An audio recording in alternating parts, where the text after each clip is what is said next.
Welcome to all of you who are joining us in the room and the rest of you who are joining us from around the world in various states of dress and undress, either on the Edelman website as well as at Facebook Live. For the predictions this year, I think we'll start with Helena. Helena, your predictions. Social media gives people the power to mobilise, and when you had an age of deference, as we've had right up until now really, then people were prepared to be told what to do by the person who they saw as superior, and now that doesn't exist. And I think that does require a different form of leadership. It requires leadership that is more empathetic, that is more connected, that does listen better, and is not, as I said earlier, about telling people what to do when they don't really have respect for that authority anymore. Right, Nimco, your predictions, please. I'm hoping that in 2019 that we'll be wearing vagina-forward fashion as opposed to really changing our anatomy and calling it designer vagina. So want to bring down the numbers of FGM globally, and I think that starts here in the UK as well. Caryn, from a completely different world, is the world of entertainment doing enough to educate and inspire audiences to take action? What is the world of entertainment? I'm sorry,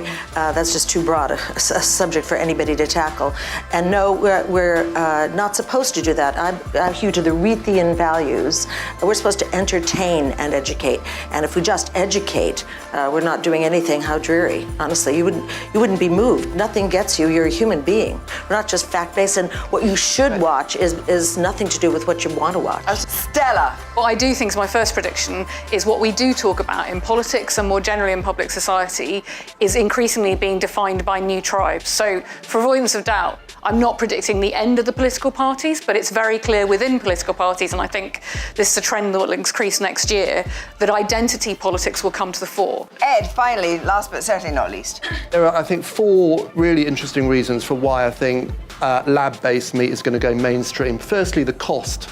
So in 2013, 5 years ago, it cost over £200,000 for a scientist to make one lab-grown burger. This year, it cost £8.